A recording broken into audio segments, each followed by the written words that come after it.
Yes, so hello to all my dear students, hello to all my dear kabutars. Welcome back to our platform, that is Chemistry by Saloni Singh. And yes, beta, this is day number 4 and we are going to start with Biomolecules Chemistry 7 Day Challenge, specially focusing for CBSE board exam 2022. तो दिसंबर की इस exam के लिए 7 days challenge में आपका पूरा syllabus cover up हो जाएगा, जिसमें 3 चैप्टर्स ऑलरेडी कवर अप हो चुके हैं. You can go and check out the playlist right now and उसके अंदर नियरली आपके 20 मार्क्स कवर अप हो चुके हैं. कैसे? पी ब्लॉक खत्म कर लिया हमने, सोल्यूशन खत्म कर लिया है, सॉलिड स्टेट खत्म कर लिया है वन शॉट के अंदर.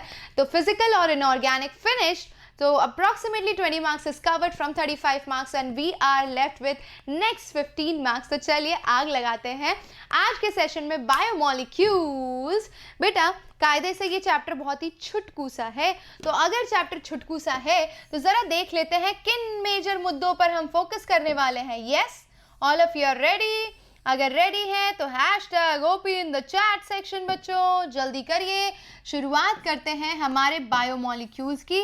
But I personally don't like red colour बेटा, क्योंकि रेड कलर का पॉइंटर आपके स्लाइड पर दिखता नहीं है. ठीक है, तो हम इसको कर लेते हैं yellow yellow dirty fellow and let's start with biomolecules.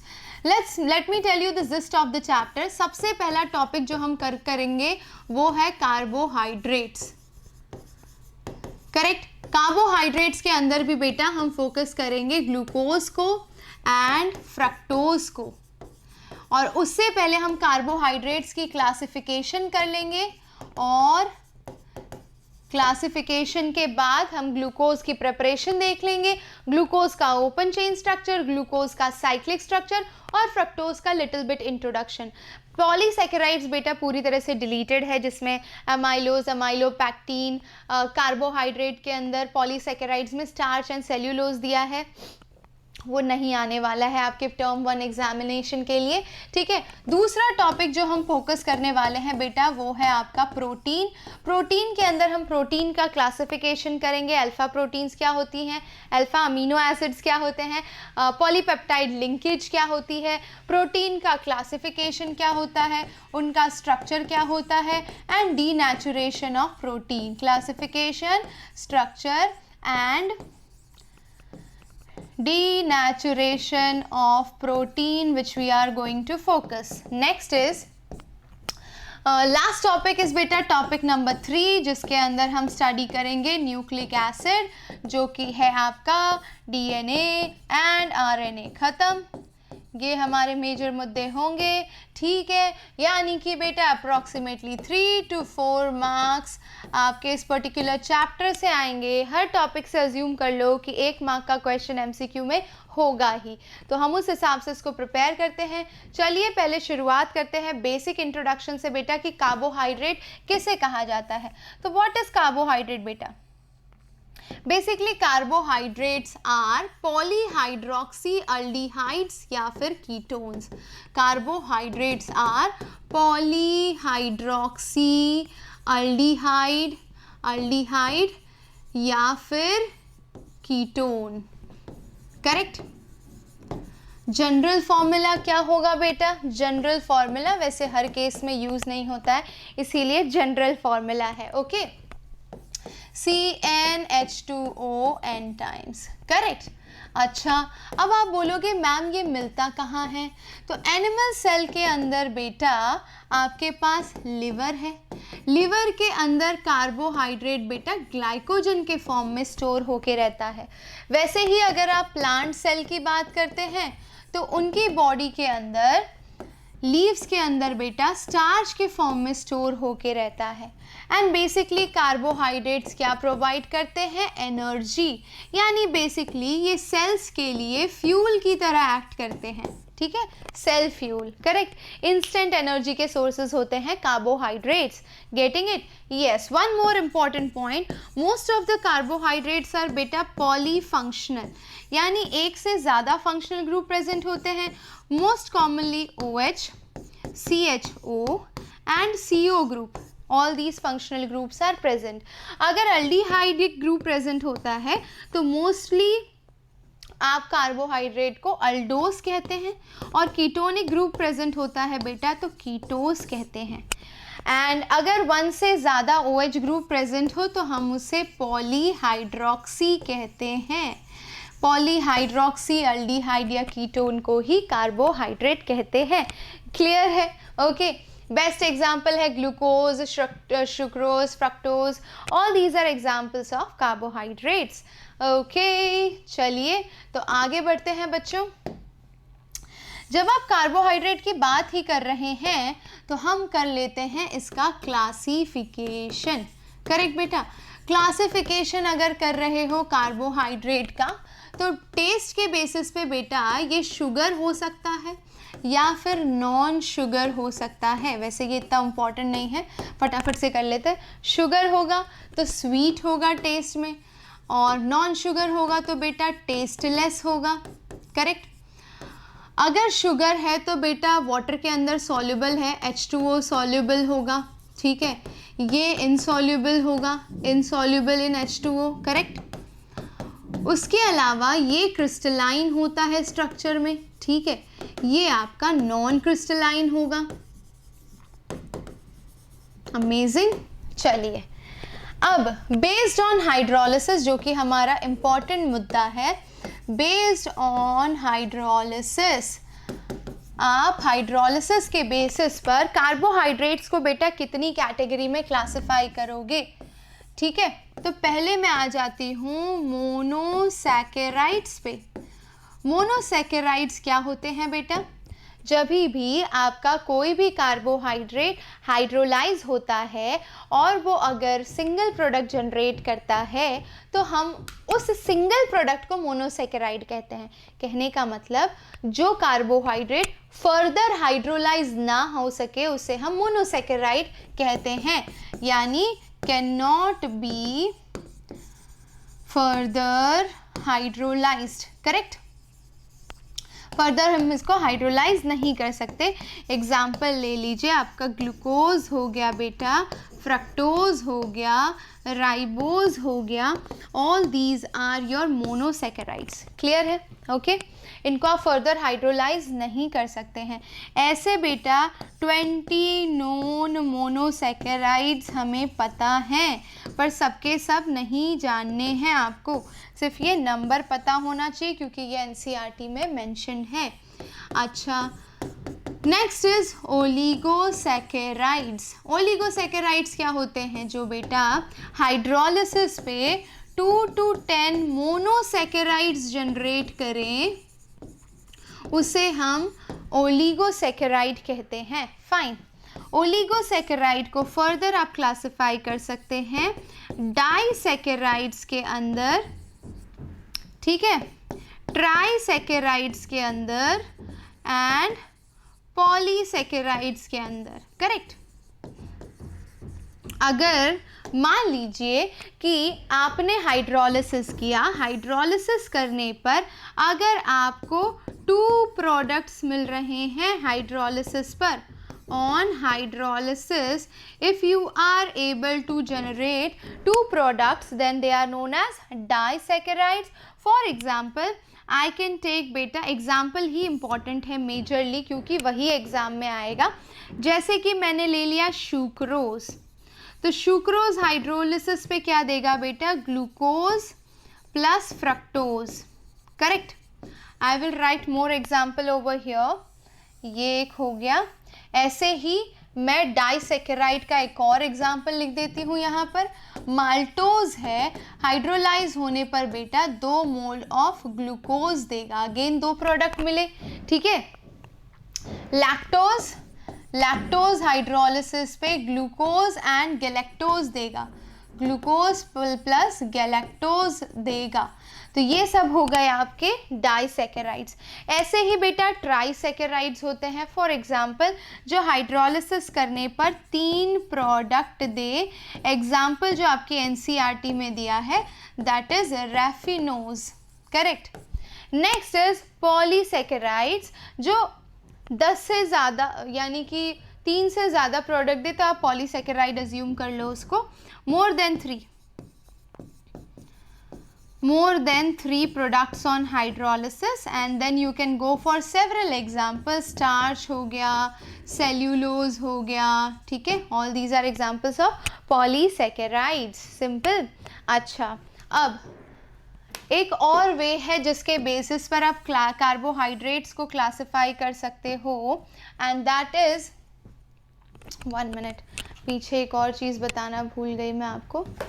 ये जो बेटा आपने मोनोसैकेराइड्स किया ना, monosaccharides can be of 2 types. 1 minute, चलो भाई पीछे. ओके, हाँ जी, monosaccharides can be of 2 type बेटा.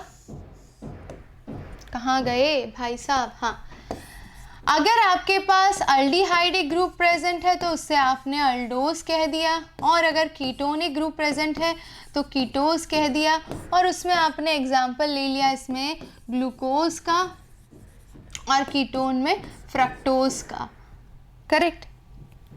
हाँ, सिंपल, इजी था, इजी पीजी लेमन स्क्वीजी. आ जाइए आगे. आई थिंक यस, तो हमने 2 स्लाइड्स कंप्लीट किए ना अभी तक. करेक्ट बेटा, आ जाओ. नाउ क्योंकि आपने क्लासिफिकेशन कर लिया है तो एक और क्लासिफिकेशन, कार्बोहाइड्रेट्स को बेटा आप 2 कैटेगरी में क्लासिफाई कर सकते हो. पहला रिड्यूसिंग शुगर एंड दूसरा बेटा non reducing sugar. Reducing sugar किसको बोलते हैं? जिसको आप फर्दर जो compounds Tollens and Fehling's reagent को रिड्यूस कर दें, and they are considered as reducing sugar. Non reducing, not able to reduce Tollens and Fellings reagent. Correct? And non reducing का ही example आता है, that is sucrose. Correct? क्योंकि reducing में you have several examples बेटा. Reducing के case में बहुत सारे एग्जाम्पल है, कोई भी ले लो, लैक्टोज ले लो, गैलेक्टोज ले लो, ठीक है. तो ये रिड्यूसिंग नॉन रिड्यूसिंग शुगर्स हो गए यहाँ पर. Finish. Okay, now we can focus on glucose बेटा, है ना. यस बच्चों, ग्लूकोज पे फोकस करें, है ना. ग्लूकोज की प्रिपरेशन के बाद मैं शॉर्ट में उसको आपका स्ट्रक्चर बता देती हूँ ताकि आपको पता चल सके कि इसे कैसे किया जाता है. ठीक है, चलिए तो शुरुआत करते हैं. Let's take up first the structure of glucose. Fine. Okay, पहले मैं स्ट्रक्चर का आइडिया दे दूँ तो 1 2 3 4 5 6, ठीक है. 6 कार्बन एटम दिखाई दे रहे हैं. पहला वाला CHO है, ठीक है. बाकी सब में H और OH ग्रुप अटैच है और लास्ट में CH2OH है. करेक्ट? ये दिख रहा है आपको? ओके. इसमें OH यहाँ पर, OH यहाँ पर, OH यहाँ पर. इस केस में OH यहाँ पर, H H H H. ठीक है बेटा, ये समझ आ रहा है आपको स्ट्रक्चर, है ना. Very good, very good, very good. तो ये जो स्ट्रक्चर है माय डियर स्टूडेंट्स ग्लूकोज का, इसी को हम जस्टिफाई करने वाले हैं कि स्ट्रक्चर आया कहाँ से. इसमें एक अल्डिहाइड ग्रुप दिखाई दे रहा है, 5 OH ग्रुप दिखाई दे रहे हैं, 6 कार्बन एटम दिखाई दे रहे हैं, एक प्राइमरी 1 डिग्री OH ग्रुप दिखाई दे रहा है. तो ये सारी चीज़ें हमें पता कैसे चली? ठीक है, यही तो हमें जानना है. ठीक है, तो ये सारी चीज़ें हम पता करते हैं अगली स्लाइड पर. सबसे पहले शुरुआत करते हैं ग्लूकोज की प्रिपरेशन से. Preparation of glucose. तो ग्लूकोज को बेटा 2 मेथड से प्रिपेयर करते हैं. Method number 1 from sugar cane. किससे बनाओगे? शुगर केन से. C12H22O11 वाटर की प्रेजेंस में हाइड्रोलिसिस कैरी आउट करो, C6H12O6, यानी कि जनरेट हो जाएगा बेटा आपका ग्लूकोज. क्लियर है? यहाँ तक सारे बच्चों को क्लियर है? ठीक है, हाँ 2 मोल बना दो, सिंपल। अच्छा, दूसरा मेथड है आप स्टार्च से भी प्रिपेयर कर सकते हो। तो स्टार्च से प्रिपेयर करोगे तो आपको स्टार्च का जनरल फॉर्मूला पता होना चाहिए। C6H10O5N plus n moles of water, hydrolysis carry out किया, n moles of C6H12O6 generate हो जाएगा। ख़त्म। इसी के साथ preparation of glucose is over. Now we need to justify the structure of glucose. तो we will focus on glucose का structure आखिर पता चला कैसे। तो स्ट्रक्चर ऑफ ग्लूकोज बेटा, सबसे पहले हमने उसका मॉलिक्यूलर फॉर्मूला डिटरमाइन किया।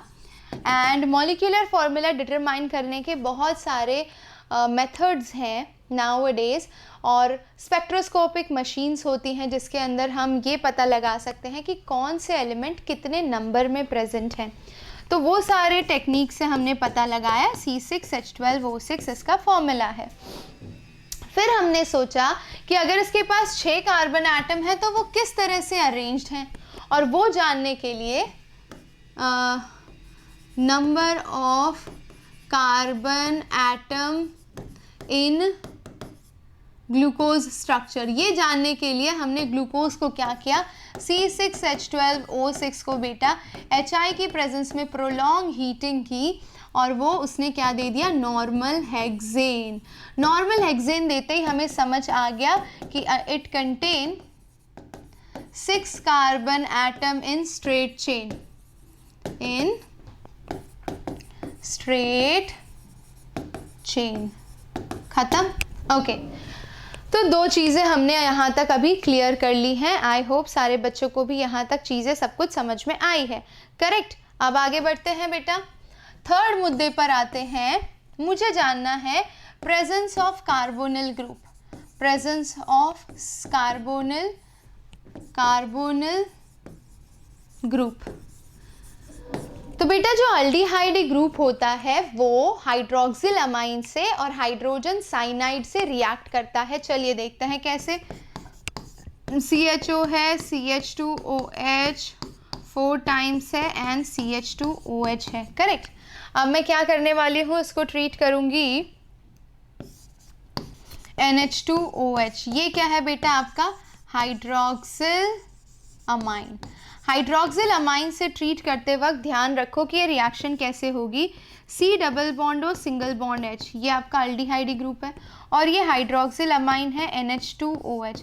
आपको सिंपल रिएक्शन में इस तरह से वाटर निकाल के और बाकी चीज़ों को अटैच कर देना है। तो क्या बनेगा, ज़रा ध्यान से देखिएगा, ध्यान से, है ना।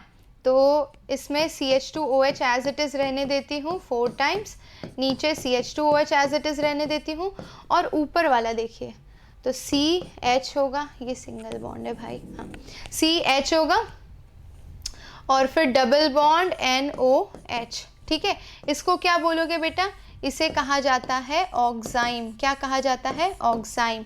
तो आपने ग्लूकोज को जब NH2OH हाइड्रोक्सिल अमाइन से ट्रीट किया तो उसने ऑक्साइम जनरेट किया। ऐसे ही एक और रिएक्शन कार्बोनिल ग्रुप की प्रेजेंस को डिटेक्ट करने के लिए हम कर सकते हैं, and that is treatment with hydrogen cyanide. तो I have CHOH 4 times CH2OH. I'm going to treat it with HCN. CN minus N is a nucleophile. किस तरह से अटैक करेगा, C डबल बॉन्ड और सिंगल बॉन्ड H, ये negative, ये positive side, and CN minus आके यहाँ पर जुड़ता है ना, और H यहाँ पर। तो ये बेसिकली ट्रांसफॉर्म हो जाता है COH H एंड CN में, ऐसा कुछ बनेगा। तो चलिए बनाते हैं। ये CHOH 4 times CH2OH और ऊपर CNOH एंड H। इसको बोलोगे हैं हाइड्रोजन साइनाइड से आपने ट्रीट करके आप अपना प्रोडक्ट बना लिया है। ठीक है ना। हाँ ठीक है, चलो। अच्छा, उसे ऑक्साइम बोला था, तो इसको क्या बोलेंगे, क्या बोलेंगे बच्चों, क्या बोलेंगे यार, नाम स्किप हो रहा है दिमाग से। What we call it as when you are treating it with hydrogen cyanide, yes याद है, साइनोहाइड्रीन जनरेट होता है, साइनोहाइड्रीन। चलिए अब आ जाते हैं, इससे प्रूफ हो गया कि कार्बोनिल ग्रुप प्रेजेंट है। तो अब I think this is third step और fourth step, let me go back, third, तो ये फोर्थ स्टेप होगा। This is your step number 4 बेटा। अगर कार्बोनिल ग्रुप प्रेजेंट है तो वो अल्डिहाइडिक कार्बोनिल ग्रुप है या कीटोनिक कार्बोनिल ग्रुप है? So it is aldehydic carbonyl group. ये कैसे पता किया हमने बेटा, है ना? अल्डिहाइडिक कार्बोनिल ग्रुप है तो जाहिर सी बात है हम उसे किससे ट्रीट करेंगे? ब्रोमीन वाटर से। लिख लिख के करोगे बेटा, सच में आपका भी एकदम क्लियर हो जाएगा। तो ब्रोमीन वाटर से ट्रीट कर दो इसको, क्या जनरेट करेगा? देखो, ब्रोमीन वाटर एक अच्छा ऑक्सीडाइजिंग एजेंट है बेटा, तो अल्डिहाइड का ऑक्सीडेशन होगा तो वो किस में कन्वर्ट हो जाएगा? कार्बोक्सिलिक एसिड में। ठीक है, तो ये CH2OH 4 टाइम्स CH2OH, खत्म। ओके, इतना समझ में आया? ये एक माइल्ड ऑक्सीडाइजिंग एजेंट है। ब्रोमीन वाटर कैसा है बेटा? एक माइल्ड ऑक्सीडाइजिंग एजेंट है। और अगर माइल्ड ऑक्सीडाइजिंग एजेंट है तो वो अल्डिहाइड को ही एसिड में कन्वर्ट कर सकता है, कीटोन को नहीं कर सकता। कीटोन के लिए स्ट्रॉन्ग ऑक्सीडाइजिंग एजेंट की ज़रूरत होती है। Getting it? हाँ जी। अच्छा, अब ये 6 कार्बन एटम वाला जो एसिड है इसे क्या कहोगे बेटा? Gluconic acid. Important for MCQ। Bromine water से ग्लूकोज के ट्रीटमेंट करने के बाद क्या प्रोडक्ट जनरेट होता है? तो ग्लूकोनिक एसिड आपको याद आना चाहिए। अब मुझे क्या प्रूव करना है? 5वां रिएक्शन पे आ जाती हूँ। I want to prove presence of 5 OH groups. ठीक है, 5 OH ग्रुप की प्रेजेंस को अगर मुझे प्रूव करना है तो what I will do? Let's take up CHO, CHOH 4 times and then CH2OH। मैं इसको एसिटिक एनहाइड्राइड से ट्रीट करूंगी बेटा। एसिटिक एनहाइड्राइड से ट्रीट करने पर एसिटाइलेशन हो जाएगा जहां जहां पर OH ग्रुप प्रेजेंट होगा। तो 4 और 1 5 जगह पे है तो it will form CHO CH O C double bond O CH3 4 times and नीचे हो जाएगा CH2O C double bond O CH3। ठीक है, ये हो गया आपका पेंटा एसीटेट फॉर्मेशन। पेंटा एसीटेट बना रहा है एसिटिक एनहाइड्राइड के साथ बेटा। क्लियर है? Okay, last let's move to 6th type of reaction. And बेटा ये सारे रिएक्शन एक बार लिख के प्रैक्टिस कर लोगे तो आपको याद रह जाएगा, समझ रहे हो? ठीक है, ओके, चलो आ जाओ। हम ले लेते हैं glucose, 6th type of reaction, CHO CHOH 4 times and then CH2OH। ठीक है, मैं इसका ऑक्सीडेशन करने वाली हूँ बेटा and we are going to take strong oxidizing agent. For example I am going to treat concentrated HNO3। अब HNO3 इतना स्ट्रॉन्ग ऑक्सीडाइजिंग एजेंट है बेटा कि ये अल्कोहल और अल्डिहाइड दोनों को एसिड में कन्वर्ट कर देगा।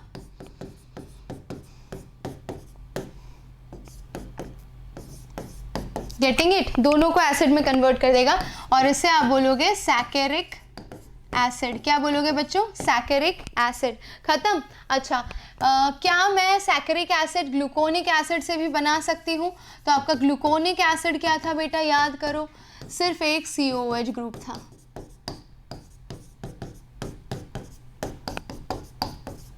करेक्ट? ग्लूकोनिक एसिड से मुझे सैकेरिक एसिड बनाना है, then also I can go for, so again I can go for any mild oxidizing agent या फिर HNO3 से भी करोगे तो काम हो जाएगा। और इतना सब करने के बाद finally we got to the point that जो हमारा ग्लूकोज का स्ट्रक्चर है वो कुछ ऐसा है। ठीक है, पहले CHO, ये वाला OH इधर, ये वाला OH इधर, 1 2 3 4 and then we have CH2OH।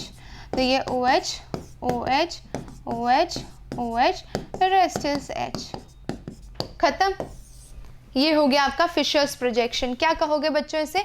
Fishers projection. ठीक है, अब यहाँ पर भी ये जो ग्लूकोज है ये बेटा कैपिटल D कॉन्फ़िगरेशन है। What is capital D configuration? Dextro and levo नहीं, कैपिटल डी किससे जनरेट हुआ है? ग्लिसराल्डिहाइड से। ग्लिसराल्डिहाइड क्या है बेटा? HCOH, यहाँ पर नीचे नीचे हो गया CH2OH और ऊपर है CHO। ये क्या है बेटा? आपका ग्लिसराल्डिहाइड, ठीक है। ग्लिसराल्डिहाइड के अंदर आपका OH राइट हैंड साइड पे है, तो इसको स्टैंडर्ड स्ट्रक्चर कंसीडर करते हैं हम। और उसके अंदर अगर आपका सेकेंड कार्बन एटम पे जो OH ग्रुप है वो राइट साइड पे है, तो इसे हम कैपिटल D कॉन्फ़िगरेशन कहते हैं। और अगर ये लेफ्ट साइड पे होता OH ग्रुप बेटा सेकेंड पोजीशन वाला, तो हम इसे क्या कहते? हम इसे क्या कहते बच्चों? क्या कहते बता दो?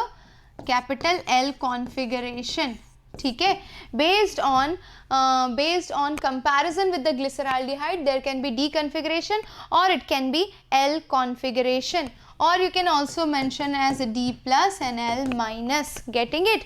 okay, तो accordingly अगर मान लीजिए आपके स्ट्रक्चर्स के अंदर कहीं पे भी ग्लूकोज के स्ट्रक्चर्स के अंदर बेटा D प्लस या D माइनस लिखा हो, है ना, जैसे फॉर एग्जांपल ये कौन सा केस हो गया? CH2OH है, तो ये इसका जो सेकेंड कार्बन एटम है नीचे से उसमें OH राइट हैंड साइड पर जस्ट लाइक ग्लिसराल्डिहाइड, तो ये क्या हो जाएगा बेटा? D प्लस ग्लूकोज, खत्म। स्मॉल d लिखा होता तो डेक्स्ट्रो दिखाता, कैपिटल D ग्लिसराल्डिहाइड की कॉन्फ़िगरेशन को मैच करता है, ठीक है। अब ये सब तो ठीक है, लेकिन फिर हमारे पास कुछ ड्रॉबैक्स आए, ये इंडिकेट करते हुए drawback of straight chain structures. तो स्ट्रेट चेन स्ट्रक्चर में बहुत सारे ड्रॉबैक्स आ रहे थे। क्या ड्रॉबैक्स आ रहे थे बेटा?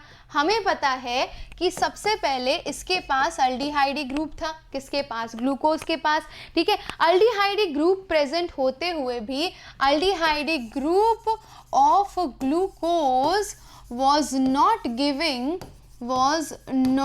giving test. कौन से टेस्ट बेटा? तो पहला शिफ्स बेस टेस्ट, ठीक है। शिफ्स बेस नहीं जनरेट कर रहा था, तो शिफ्स टेस्ट नहीं दे रहा था, ठीक है। दूसरा, अगर शिफ्स टेस्ट, अगर आपने अल्डिहाइड कीटोन एंड कार्बोक्सिलिक पढ़ा होता तो आपको शिफ्स टेस्ट पता होता बेटा। सिंपल रिएक्शन है, nucleophilic addition type of reaction it is, ठीक है। अच्छा, शिफ्स टेस्ट नहीं देता है। उसके बाद NaHSO3 के साथ एडिशन प्रोडक्ट देता था, वो भी नहीं दे रहा है। NaHSO3 के साथ बेटा एडिशन प्रोडक्ट देता था, वो भी नहीं दे रहा है, ठीक है। अच्छा, उसके बाद दूसरा जो पेंटा एसिटेट है ग्लूकोज का, पेंटा एसिटेट पता है ना, ग्लूकोज का एसिटिक एनहाइड्राइड से ट्रीटमेंट करके आपने पेंटा एसिटेट बनाया था अभी थोड़ी देर पहले, ठीक है। So pentacetate of glucose do not react with hydroxylamine, यानी कि NH2OH के साथ रिएक्ट नहीं कर रहा था। ये दूसरा मेजर मुद्दा हो गया बेटा। तीसरा मेजर मुद्दा, जो मेजर ड्रॉबैक था बेटा, कि ग्लूकोज दो डिफरेंट फॉर्म में एग्जिस्ट करता है। Glucose has two different crystalline forms, है ना, दो अलग अलग क्रिस्टलाइन फॉर्म्स है ग्लूकोज के। एक है अल्फा ग्लूकोज एंड दूसरा है बेटा beta glucose, alpha and beta glucose, ठीक है। अल्फा ग्लूकोज की मेल्टिंग पॉइंट MP बेटा 419 केल्विन के आसपास है, और वहीं पे बीटा ग्लूकोज की कितनी है बेटा? 423। कितनी होगी इसकी मेल्टिंग पॉइंट? 423 केल्विन। दोनों के अंदर मेजर डिफरेंस क्या है बेटा? हाँ जी, चलो बता देते हैं। अल्फा ग्लूकोज कैसे जनरेट किया जाता है? तो कॉन्सेंट्रेटेड ग्लूकोज सॉल्यूशन को आप स्ट्रांगली हीट करते हैं, है ना। कॉन्सेंट्रेटेड ग्लूकोज का सॉल्यूशन लो, है ना, और उसको हीट करो कितने पे? 303 केल्विन पे, तो वो देगा आपको अल्फा ग्लूकोज। करेक्ट? इतना क्लियर है? ठीक है। हाँ, अच्छा, ये कैसे? Hot concentrated aqueous solution of glucose को अगर आप हीट करो तो वो दे देता था बेटा बीटा ग्लूकोज। पर कितने टेम्परेचर पे? 317 केल्विन पे आपको बीटा ग्लूकोज मिल जा रहा है। Very good. तो अल्फा एंड बीटा दो ग्लूकोज फॉर्म एग्जिस्ट करते हैं। अब मैं ज़रा साइक्लिक स्ट्रक्चर आपको बना के बता देती हूँ ताकि आपको क्लैरिटी आ जाए। टिंका चिक्का ला ला ला ला ला ला। Okay, let's pay attention. हमारा कुछ स्ट्रक्चर ऐसा था, CHO, ये 1 2 3 4 एंड 5, नीचे 3 OH ग्रुप है ना बेटा, थे ना, याद है? हाँ, तो ऊपर वाला एज इट इज़ लिखूँ? हाँ, यस मैम। चलिए आपको अच्छे से स्ट्रक्चर समझा देते हैं। यस, तो बेटा what I was telling you is जब आप ग्लूकोज की बात करते हो ना, तो ग्लूकोज के अंदर हम 2 स्ट्रक्चर्स पे फोकस कर रहे हैं। कौन कौन से हैं वो? Alpha and beta glucose. अब इनका रिंग स्ट्रक्चर देखकर आपको ये पता चल जाएगा कि CHO ग्रुप तो प्रेजेंट ही नहीं है। इट इज़ फाउंड दैट जो CHO ग्रुप आप जनरल ग्लूकोज के केस में CHO ग्रुप ऊपर देखते थे बेटा, वो CHO group first carbon atom था। और जो 5th कार्बन एटम है, 5th कार्बन एटम का जो OH ग्रुप है, यानी फर्स्ट कार्बन एटम का CHO group and 5th carbon atom का OH ग्रुप, ये दोनों मिलकर बेटा हेमी एसीटाल वाला साइक्लिक स्ट्रक्चर फॉर्म करते हैं। और क्योंकि ये हेमी एसीटाल वाला साइक्लिक स्ट्रक्चर फॉर्म करते हैं बेटा, इसीलिए हम ये कह सकते हैं कि there is absence of free CHO group. और क्योंकि CHO ग्रुप फ्री नहीं है, इसी वजह से वो पीछे की कई सारी टेस्ट नहीं दे पा रहा था, जैसे कि शिफ्स टेस्ट, सोडियम बाइसल्फाइड टेस्ट, उसका पेंटा एसीटेट NH2OH के साथ रिएक्ट नहीं कर पा रहा था। तो ये रीज़न था कि भैया एक्चुअली उसका शायद रिंग स्ट्रक्चर है जहाँ पर CHO फ्री नहीं है। CHO 5th कार्बन एटम के साथ कंबाइन होके हेमी एसिटाल स्ट्रक्चर बना रहा है और इसी वजह से वो बहुत सारे टेस्ट नहीं दे रहा है, which are coming up as a drawback for a straight chain structure. तो हम ये कंक्लूजन पे आए कि भाई स्ट्रेट चेन नहीं, एक्चुअली ग्लूकोज रिंग स्ट्रक्चर में एग्जिस्ट करता है। ठीक है, तो मैं अब बता देती हूँ आपको ये वाला first carbon atom. Okay, I will take it here only, no issues. आ जाओ बच्चों ज़रा सा कर ले काम। तो ये OH हो गया, यहाँ पर H हो गया। अब इसको मैं फर्स्ट कार्बन एटम कंसीडर कर रही हूँ बेटा। Then you have your second carbon atom with your again OH group and H at this side. Then you have your third carbon atom, here H and here OH। Then you have your fourth carbon atom बेटा, OH and H। And then you have your fifth carbon atom जिसका हमें काम है। और ये 5th carbon atom और ये first carbon atom ने hemiacetal cyclic structure form करके रखा है। और यही रीज़न है कि भैया इसका रिंग स्ट्रक्चर बच्चों एग्जिस्ट नहीं करता। So they do not have free CHO group. Correct. तो ये फॉर्म हो गया। ये कौन सा फॉर्म हो गया बेटा? इसको बोलोगे अल्फा डी प्लस ग्लूकोज। इसी को मैं बीटा कैसे बना दूं बेटा? सिंपल है। बीटा बनाने के लिए ये जो आपका नीचे से देखना, ठीक है, नीचे से देखोगे तो आपका सेकंड कार्बन एटम दिखाई दे रहा है आप लोगों को। ध्यान से देखिए। तो यहाँ पर एक और कॉन्सेप्ट जो छूट रहा था बेटा, वो आपका एनोमर है। वही चीज़ एक्सप्लेन करने जा रही हूँ मैं, ठीक है। ये आपका अल्फा डी प्लस ग्लूकोज हो गया। बीटा बनाने को बोल रही थी ना मैं, आ जाओ तो बीटा भी बना लें। ये C हो गया आपका। अगर ये OH और H कर लूँ, पहली ही पोजीशन पे स्ट्रक्चर चेंज कर दूँ एंड बाकी सब सेम है।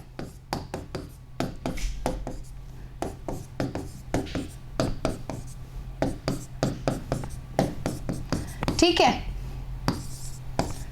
ओके बेटा, है ना। एंड यहाँ से भी इस तरह से हेमी एसिटाल स्ट्रक्चर फॉर्मेशन हो रहा है। तो ये हो गया आपका बीटा डी ग्लूकोज। करेक्ट। ये आपका क्या हो गया बेटा, beta D glucose. Got this, इतना समझ में आ गया, ये भी प्लस ही है, ठीक है, बीटा डी ग्लूकोज, ये भी, ये alpha D glucose. What you can observe is in both the isomers there is a change in configuration only at first carbon atom, ठीक है। क्या बोला मैंने, दोनों साइक्लिक हेमी एसिटाइल स्ट्रक्चर के अंदर फर्स्ट पोजीशन पे बेटा कार्बन एटम के फर्स्ट पोजीशन पे हाइड्रोक्सिल ग्रुप की लोकेशन अलग अलग है। That's why they are known as anomeric carbon. These are known as बेटा एनोमर्स। क्या कहा जाता है इन्हें, एनोमर्स, बिकॉज OH ग्रुप की जो प्लेसमेंट है वो C1 कार्बन एटम पे डिफरेंट है। तो इस कार्बन, फर्स्ट कार्बन एटम को एनोमेरिक कार्बन कहा जाता है and these two are known as anomers. तो which is anomeric carbon among the following, 1 2 3 4 ऐसे दिया होगा तो आपका आंसर 1 ये वाला आना चाहिए, ठीक है। एनोमेरिक कार्बन क्या होता है और एनोमर्स क्या होता है, जब फर्स्ट पोजीशन पे OH ग्रुप की पोजीशन डिफरेंट हो तो उसे हम एनोमर्स कहते हैं, ठीक है। Okay, very good. ऐसे ही हम इन शॉर्ट कह सकते हैं कि पूरे साइक्लिक स्ट्रक्चर को अगर हम एग्जैक्टली साइक्लिक फॉर्म में ले जाएं तो ये पाइरान से सिमिलर होता है। किससे सिमिलर होता है बेटा, पाइरान से। What is pyran, so this structure is pyran, ठीक है। ये हो गया आपका पाइरान। पाइरान से आप ग्लूकोपाइरानोज बना सकते हैं, अल्फा एंड बीटा दोनों फॉर्म्स। तो चलिए फटाक से देख लेते हैं, ठीक है। इस तरह से यहाँ पर आपका ऑक्सीजन है बेटा, ठीक है। इधर HOH ले लिया आपने, वेरी सिंपल। इधर HOH ले लिया आपने, very simple. Again OH and H, this is your which carbon atom बेटा, थर्ड। तो first, second and third carbon atom. हम फिर से फर्स्ट पोजीशन की पोजीशन में वेरिएशन देखेंगे। ये हो गया OH, ठीक है। और लास्ट है आपका यहाँ पर sixth carbon atom CH2OH। Got this one clearly, है ना। Third, fourth, fifth and this is your sixth carbon atom and this is your बेटा alpha D plus glucopyranose, correct, glucopyranose structure, very good.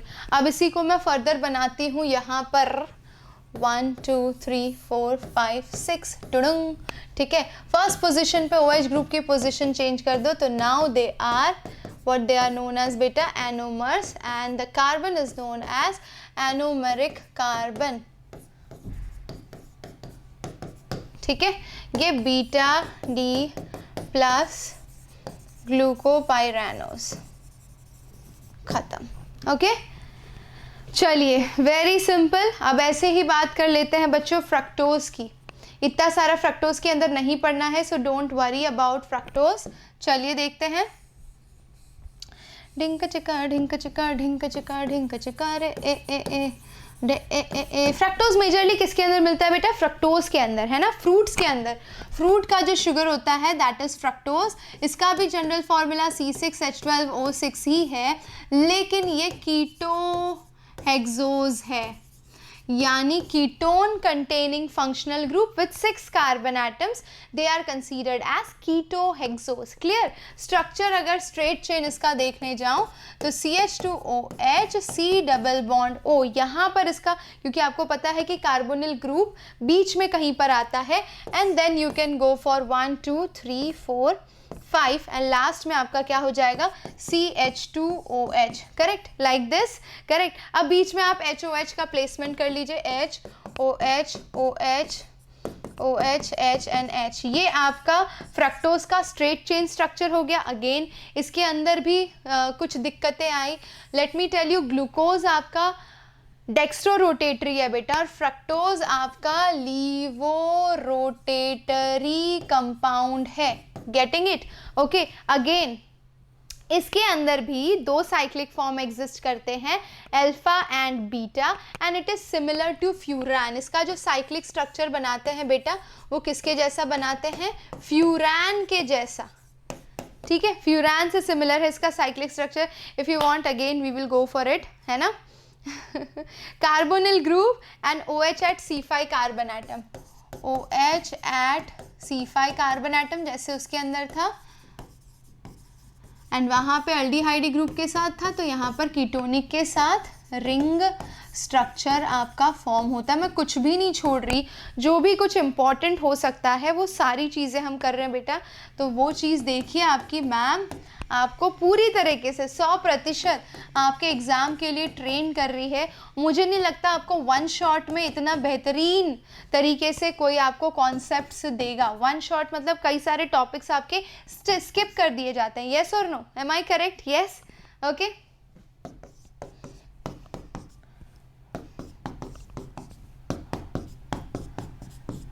ठीक है, तो ये हो गया आपका कौन सा कार्बन एटम बेटा? ये first, second, third, fourth and fifth.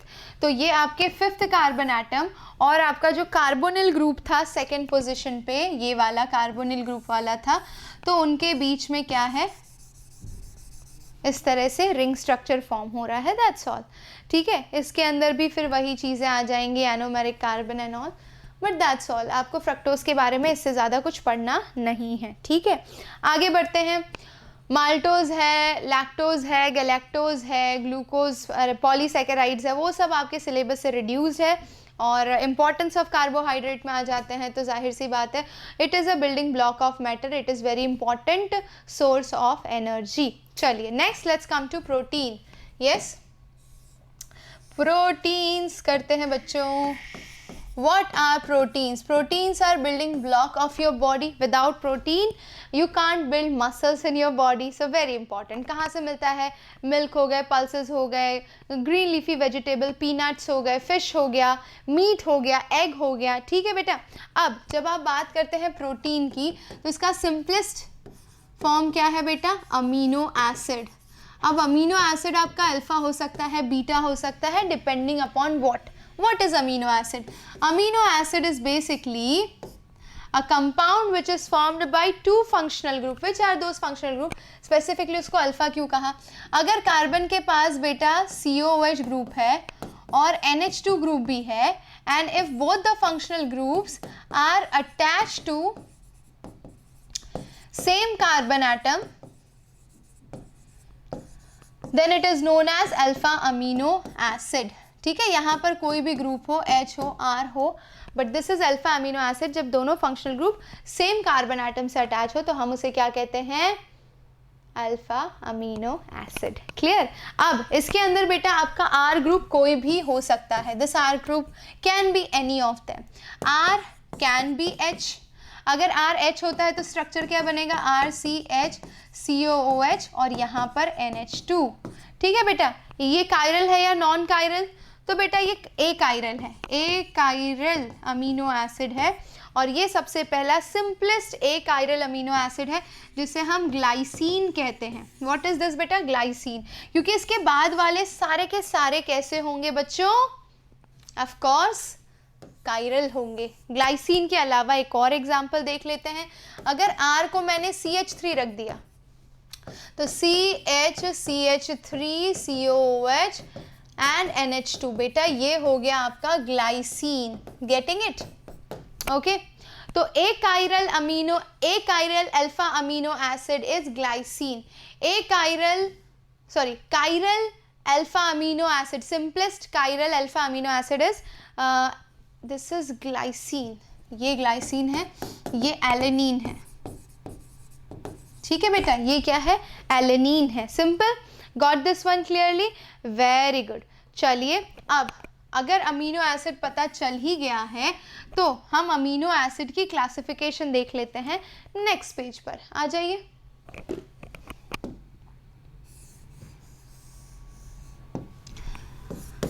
Classification of amino acid. अब बेटा अमीनो एसिड आपका एसिडिक हो सकता है, बेसिक हो सकता है, या फिर न्यूट्रल हो सकता है, depending upon number of COOH and NH2 groups, है ना। एसिडिक कब होगा? मान लीजिए COOH ग्रुप ज़्यादा है NH2 से तो एसिडिक होगा। अगर NH2 ग्रुप ज़्यादा है COOH से तो बेसिक होगा, और COOH and NH2 group equal numbers में है तो वो न्यूट्रल अमीनो एसिड होगा। अच्छा, based on their requirements in the body, based on their requirements in the body, based on requirement in body, you can classify them further as essential and non-essential amino acids, essential and non-essential amino acid, correct. उसमें भी essential amino acid कौन से होंगे बेटा, जो आपकी body synthesise नहीं कर पाती है, body is not able to synthesize, body is not able to synthesize, क्योंकि हमारी बॉडी नहीं बना पा रही है, इसीलिए हमारी बॉडी के लिए ये ज़रूरी है। Non essential which is prepared in body, correct, which is prepared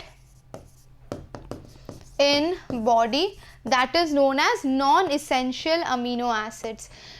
I hope you understood essential and non-essential amino acids. Now we can move to amino acids के अंदर किस तरह की लिंकेज होती है, that we need to understand. तो बेटा जो आपका अमीनो एसिड है ये ज्विटर आयन के फॉर्म में एग्जिस्ट कर सकता है। Zwitter ion is a bipolar molecule and how it is formed वो भी देख लेते हैं। तो आई हैव RCH2, ठीक है, RCH2 लगा दूंगी तो वैलेंसी ज़्यादा हो जाएगी, CH ले लो, NH2 और यहाँ पर COH, ठीक है। दो फंक्शनल ग्रुप है बेटा, एक है एसिड और एक है बेस, ठीक है। बहुत ही बेहतरीन चीज़ ये है कि base can readily accept proton and acid can readily give proton. तो in aqueous phase they tend to form this COO minus and यहाँ पर NH3 प्लस, ठीक है। तो क्योंकि पॉजिटिव एंड नेगेटिव साइन दिख रहे हैं आपको, तो इस स्पीशीज़ को हम क्या कहते हैं बच्चों, zwitter ion. I hope you understood, zwitter ion किसे कहते हैं बेटा, ठीक है, गॉट दिस वन क्लियर। चलो, जब ऐसा बाइपोलर मॉलिक्यूल एक्वस फेज में एग्जिस्ट करता है तो हम उसे ज्विटर आयन कहते हैं। नेक्स्ट आ जाओ, व्हाट डू यू और how do you construct a protein, यानी स्ट्रक्चर ऑफ प्रोटीन की बात कर लेते हैं, ठीक है। किसकी बात करोगे बेटा अब, स्ट्रक्चर ऑफ प्रोटीन की, ठीक है। हाँ, तो बेटा बहुत सारे जब अमीनो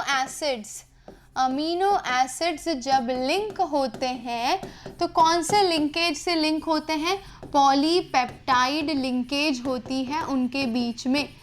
पॉलीपेप्टाइड लिंकेज होने पर वो क्या बनाते हैं, पॉलीपेप्टाइड चेन बनाते हैं, ठीक है। इसी पॉलीपेप्टाइड चेन का अगर मास आपका, ठीक है, इसी पॉलीपेप्टाइड का चेन का अगर मास आपका 10,000 U से ज़्यादा होगा, पॉलीपेप्टाइड चेन का मास बेटा 10,000 U से मोर होगा, then this polypeptide chain will be considered as protein. Getting it. तो ये देखो, ये पहला अमीनो एसिड, दूसरा अमीनो एसिड, तीसरा, ऐसे बहुत सारे अमीनो एसिड कंबाइन होके through polypeptide linkage they form polypeptide chain. और ये पॉलीपेप्टाइड चेन का मास अगर 10,000 U से ज़्यादा हुआ तो हम उसे क्या कहेंगे, प्रोटीन। अब ज़रा ध्यान से सुनिए, है ना, सुने, पॉलीपेप्टाइड लिंकेज दिखता कैसा है वो आ जाइए, पहले वो देख लेते हैं फट से। तो मेरे पास है NH2CH2COOH, करेक्ट, और यहाँ पर दूसरा ग्रुप है NH2CH2COOH, दो अमीनो एसिड है, अल्फा अमीनो एसिड। तो जब एसिड में से OH और बेस में से H बाहर निकल जाए in form of water, what they will form, C double bond O NH, ठीक है। ये जो C double bond O NH वाला बॉन्ड जनरेट हुआ इसे मैं बोलूंगी पॉलीपेप्टाइड लिंकेज, करेक्ट बेटा, सिंपल। पॉलीपेप्टाइड लिंकेज क्या होता है, हाँ, अगर दो अमीनो एसिड कंबाइन हो, अगर दो कंबाइन हो तो उसे मैं डाईपेप्टाइड बोलूँगी, अगर तीन कंबाइन हो ट्राईपेप्टाइड बोलूँगी, ठीक है, और ज़्यादा कंबाइन हो तो पॉलीपेप्टाइड, और उनके कंबाइन होने से अगर बहुत लंबी चेन 10,000 यू के मास से ऊपर बन जाती है तो उसे मैं प्रोटीन बोलूँगी। ठीक है, okay. Okay, now we can come to the next topic, my dear students. एक और एग्जाम्पल जो आपकी टेक्स्ट बुक में दिया हुआ है जो कि है इंसुलिन। तो इंसुलिन क्या है बेटा? प्रोटीन है। और ये इंसुलिन कितने अमीनो एसिड से बना होता है? 51 अमीनो एसिड्स से। तो इन्फॉर्मेटिव नॉलेज इस चैप्टर में से अक्सर आ सकते हैं, तो आपको पता होना चाहिए। ठीक है, कोई दिक्कत नहीं है? हाँ जी, बता दीजिए। नाइस, मज़ा आया है ना? हाँ, okay. Now let's classify proteins. बेटा प्रोटीन्स का क्लासिफिकेशन फटफट कर ले, आ जाओ। Okay, here we go. अब अगर मुझे प्रोटीन को क्लासिफाई करना है बेटा, तो सबसे पहले मैं इसे क्लासिफाई करूँगी fibrous protein and globular protein के अंदर। ठीक है, किस में क्लासिफाई किया? फाइब्रस प्रोटीन बेटा एंड ग्लोब्यूलर प्रोटीन के अंदर। फाइब्रस प्रोटीन के अंदर जो आपकी पॉलीपेप्टाइड चेन होती है बेटा, they run parallel to each other. ठीक है, क्योंकि वो पैरेलल होती हैं, फाइबर लाइक होती हैं। कैसी होती है? फाइबर लाइक चेन्स होती हैं and they are connected with बेटा, इनके बीच में कनेक्शन किसकी वजह से होता है? हाइड्रोजन बॉन्ड होता है या फिर डाई सल्फाइड बॉन्ड होता है इनके बीच में। ठीक है, गेटिंग इट? इधर तक समझ में आया? किन चीज़ों के अंदर ये पाए जाते हैं? तो you can take for example hair हो गया, वुल हो गया, सिल्क हो गया, and this type of protein are insoluble in water. Correct? तो ऐसे प्रोटीन्स को हम क्या बोलेंगे बेटा? Fibrous protein. इन्हें शॉर्ट में हेयर, वुल एंड सिल्क को केराटिन भी कहा जाता है। Keratin, I don't know how many of you girls have heard about keratin treatment of hair. तो basically it's a kind of protein. Next let's come to globular protein. ठीक है, तो इसका स्ट्रक्चर थोड़ा सा डिफरेंट है। यहाँ पर जो आपकी पॉलीपेप्टाइड चेन होगी, पॉलीपेप्टाइड चेन क्या करेगी बेटा? ऐसे गुच्छा बना लेती है, कॉइल कर लेती है। पॉलीपेप्टाइड चेन इज कॉइल्ड, है ना? कॉइल्ड होती है। ओके, सिंपल था। स्फेरिकल शेप जनरेट करती है, इसीलिए नाम है उसका ग्लोब्यूलर प्रोटीन। अच्छा, ये अगर इनसॉल्युबल है तो जाहिर सी बात है ये सॉल्युबल इन वाटर होगा। ठीक है, water soluble proteins are considered in this. For example, you have insulin in your body and egg albumin in egg, which are considered as water soluble proteins. Correct? अच्छा, जो globular protein है बेटा, इसको further आप classify कर सकते हो 1 degree, 2 degree, 3 degree and 4 degree को क्वाटरनरी भी कहा जाता है।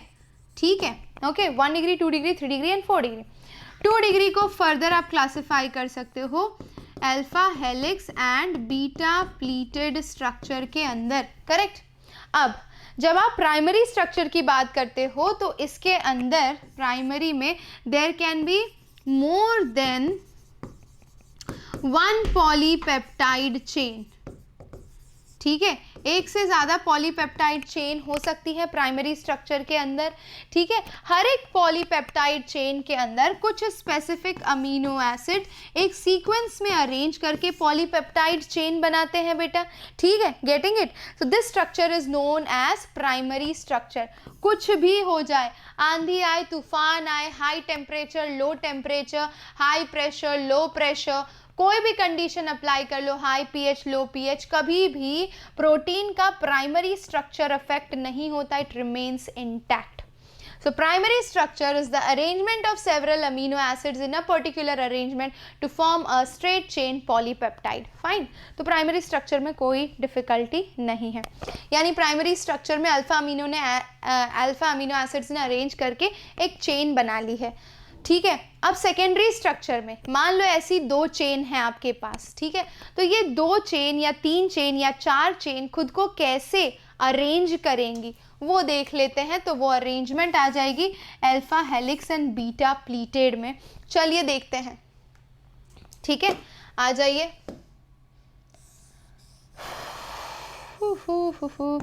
अल्फा हेलिक्स बेटा, have you seen the structure of DNA, ठीक है, तो ये हो गया alpha helix, arrangement of two polypeptide chain in the helical form, and these polypeptide chain क्या क्या बनाती हैं?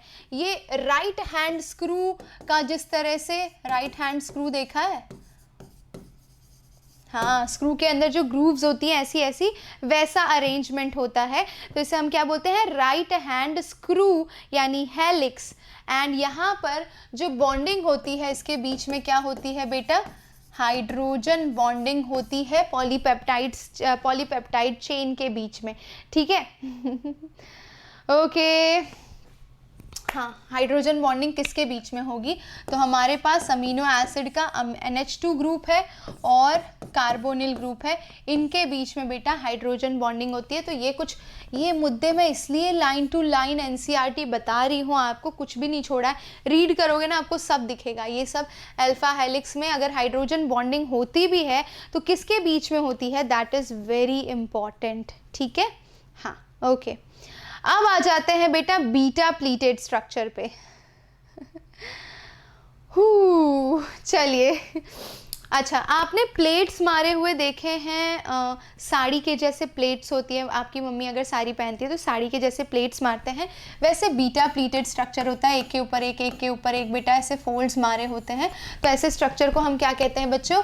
Beta pleated structures, correct.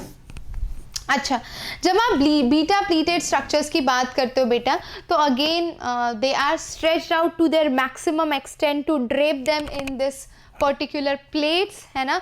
तो ये हो गए आपके beta pleated sheet structure, correct. यहाँ पर भी आपको क्या देखने को मिलेगा? Hydrogen bonding in order to keep the bonds और in order to keep them intact, ठीक है। अब आ जाते हैं बेटा 3 डिग्री स्ट्रक्चर पे। 3 डिग्री स्ट्रक्चर, है ना, टर्शरी स्ट्रक्चर ऑफ प्रोटीन की बात कर रहे हो तो that is considered as overall folding of protein, overall folding of polypeptide. समझ रहे हो? पहले छोटे छोटे अमीनो एसिड ने मिलकर स्ट्रेट चेन बनाया तो उसे हमने प्राइमरी बोल दिया, फिर ऐसे अमीनो एसिड्स ने अपने आप को स्क्रू में या फिर बीटा प्लीटेड स्ट्रक्चर में अरेंज किया तो दैट इज सेकेंडरी स्ट्रक्चर। अगर वो और फर्दर फोल्ड करते हैं बेटा, सेकेंडरी स्ट्रक्चर अगर फर्दर फोल्डिंग करता है तो it give rise to tertiary structure. And tertiary structure के अंदर जो बॉन्ड्स स्टेबलाइज करते हैं उसको, वो है आपके hydrogen bond my dear students. Then you have disulphide bond also existing between them to stabilize their structure, है ना। उसके अलावा वान डर वाल्स फोर्स भी होता है, वान डर वाल्स फोर्स ऑफ इंटरैक्शन भी होता है टर्शरी स्ट्रक्चर को इंटैक्ट रखने के लिए। और एक और होता है that is electrostatic force of attraction. तो इतने सारे फोर्सेस होते हैं in order to keep all the polypeptide coiling intact, correct. Next आ जाते हैं बेटा क्वाटरनरी। आप बोलोगे ये उससे ओवरऑल अरेंजमेंट हो गई। Quaternary structure, correct. जब आप क्वाटरनरी स्ट्रक्चर की बात करते हो, जाहिर सी बात है कि 2 या 2 से ज़्यादा पॉलीपेप्टाइड चेन को सब यूनिट कंसीडर किया जाता है, ठीक है। तो ऐसे सब यूनिट्स जब अरेंज होते हैं और ओवरऑल प्रोटीन का स्ट्रक्चर जनरेट करते हैं तो उसे हम क्वाटरनरी स्ट्रक्चर कहते हैं। दैट्स ऑल, है ना। Overall folding again you can go for the same, ऐसा कोई स्पेसिफिक डेफिनेशन नहीं है और ना ही इसमें से कुछ इंपॉर्टेंट मुद्दा पिक किया जाता है। नेक्स्ट आ जाते हैं डीनेचुरेशन ऑफ प्रोटीन पे बेटा। जब आप प्रोटीन की बात करते हो ना तो वो एक स्पेसिफिक टेम्परेचर एंड pH पर ही एक्टिव होता है। हाई टेम्परेचर, हाई pH और वाइस वर्सा क्या करता है? Destroy the structure of protein, destroy the structure of protein. अब प्रोटीन में भी उसका कौन सा स्ट्रक्चर डिस्ट्रॉय होता है बेटा? तो usually the structure, the level at which it is being destroyed is its secondary, tertiary and quaternary structures are destroyed, primary structure is never destroyed. तो ये चीज़ भी याद रखिएगा, ठीक है। Primary remain intact. Okay, next, denaturation of protein में best example है एग को अगर आप ओवर बॉईल कर देते हो तो आपको पता है कि उसका एग एल्ब्यूमिन कैसा हो जाता है बेटा, है ना। तो कोआगुलेशन हो जाता है of egg white, coagulation of egg white, खत्म। ये एग का एग्जाम्पल आपको एकदम क्लियर है। ऐसे ही एग्जाम्पल है दूध से जब आपका कर्ड बन जाता है, मिल्क का कर्डलिंग, मिल्क का जम जाना बेटा, that is also an example of denaturation of protein. अच्छा, ये कौन करता है? तो हम कर्डलिंग में लैक्टिक एसिड जनरेट करते हैं with the help of bacteria as an inoculant, lactobacillus bacteria से करते हैं, खत्म। एंजाइम्स बेटा आपके सिलेबस से डिलीटेड है, विटामिन्स डिलीटेड है, and we are left with very last topic. Let's take up that topic बेटा, and that is your nucleic acid, correct. हमारा आखिरी टॉपिक इस चैप्टर का दैट इज न्यूक्लिक एसिड। क्या होता है न्यूक्लिक एसिड?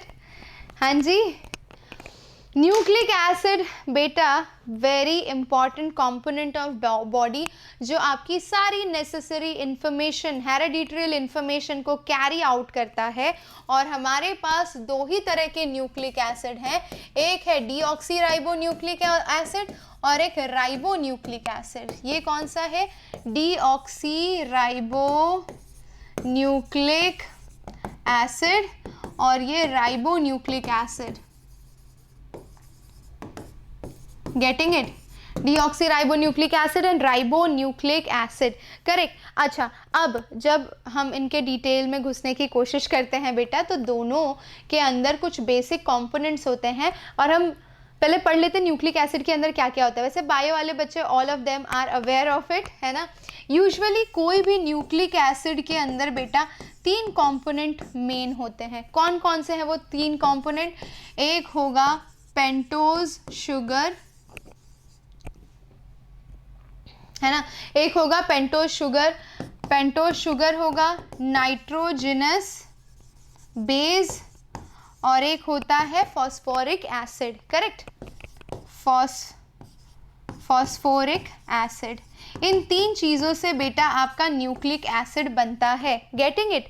अब मैं बात करूंगी कि अगर मैं नाइट्रोजनस बेस की बात कर रही हूं तो नाइट्रोजनस बेस कितने तरह के होते हैं? तो nitrogenous base A, T, G and C, and there is one more uracil. तो adenine, thymine, guanine, cytosine and uracil. ठीक है बेटा, कितने ऑल टुगेदर कितने टाइप के आपके नाइट्रोजनस बेस हो गए? 5 तरह के। अब इसमें से ए हमेशा टी के साथ बॉन्ड बनाता है, ए हमेशा टी के साथ बॉन्ड बनाता है, और जी हमेशा बेटा सी के साथ बॉन्ड बनाता है, गेटिंग इट। अब इसमें भी याद रखिए कि अगर आपके पास डीएनए है तो इसके अंदर ये सारे नाइट्रोजनस बेस होंगे AT एंड GC। डीएनए के अंदर A हो सकता है, T हो सकता है, G हो सकता है या C हो सकता है। पर आरएनए के अंदर बेटा thymine is replaced by uracil, तो यहाँ पे AUGC हो सकता है, ठीक है। Thymine is replaced by uracil. ये सारे नोट्स आपको टेलीग्राम पे मिल जाएंगे, तो टेलीग्राम का हिस्सा बनना मत भूलिएगा, गेटिंग इट। ओके फाइन, चलिए अब न्यूक्लिक एसिड के स्ट्रक्चर की बात कर लेते हैं बेटा, ठीक है। हमारे पास जब न्यूक्लिक एसिड के स्ट्रक्चर की बात करते हो तो हमारे पास दो चीज़ें आती हैं, एक होता है न्यूक्लियोसाइड और एक होता है बेटा न्यूक्लियोटाइड। न्यूक्लियोसाइड और एक होता है न्यूक्लियोटाइड। ठीक है, न्यूक्लियोसाइड और न्यूक्लियोटाइड में क्या डिफरेंस होता है? हाँ जी, ढिंक चिका। हाँ, न्यूक्लियोसाइड बेटा मैंने बताया ना, pentose sugar plus nitrogenous base से बनता है। नाइट्रोजनस बेस में कोई भी हो सकता है, ए, टी, जी या सी, अगर डीएनए हुआ तो, नहीं तो AUGC होगा। ठीक है, न्यूक्लियोसाइड इन दो चीज़ों से बनता है, बट न्यूक्लियोटाइड किससे बनता है बेटा? Pentose sugar plus nitrogenous base plus phosphoric acid या फॉस्फेट। यानी कि हम ये बोल सकते हैं कि nucleic acid is basically a polymer of nucleotide.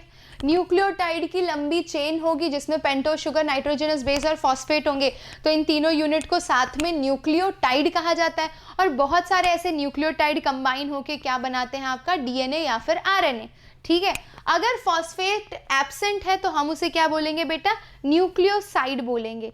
ठीक है, अच्छा लेट मी टेल यू कि फॉस्फोरस अगर लिंक होता है, किससे लिंक होता है बेटा? नाइट्रोजनस बेस से। ध्यान से देखिएगा, yes, pay attention carefully, I will show you the structure.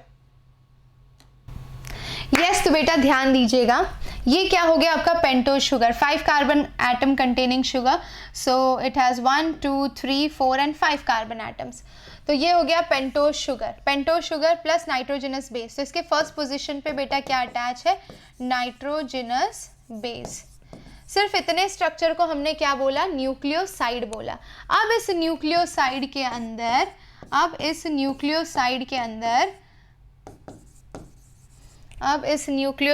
अंदर बेटा ये फिफ्थ पोजीशन है, 1 2 3 4 एंड 5। फिफ्थ पोजीशन पे अगर फॉस्फेट अटैच हो जाए तो उसे हम क्या कहते हैं? न्यूक्लियोटाइड कहते हैं। खत्म। ठीक है, तो फर्स्ट पे बेस, फिफ्थ पे फॉस्फेट और बीच में pentose sugar, then it is known as nucleotide. अब ये पहला न्यूक्लियोटाइड यूनिट है। अगर ऐसा सेम न्यूक्लियोटाइड यूनिट दूसरे न्यूक्लियोटाइड से कंबाइन हो बेटा, तो उन दोनों के बीच में लिंकेज कौन सी होगी? न्यूक्लियोटाइड कंबाइन विथ न्यूक्लियोटाइड, तो पॉलीन्यूक्लियोटाइड चेन हो गई। ये पहला न्यूक्लियोटाइड है, ये बेटा दूसरा न्यूक्लियोटाइड है। इन दोनों के बीच में जो लिंकेज होगी उसको क्या बोलते हैं? Phosphodiester linkage. कौन सा लिंकेज बोलते हैं?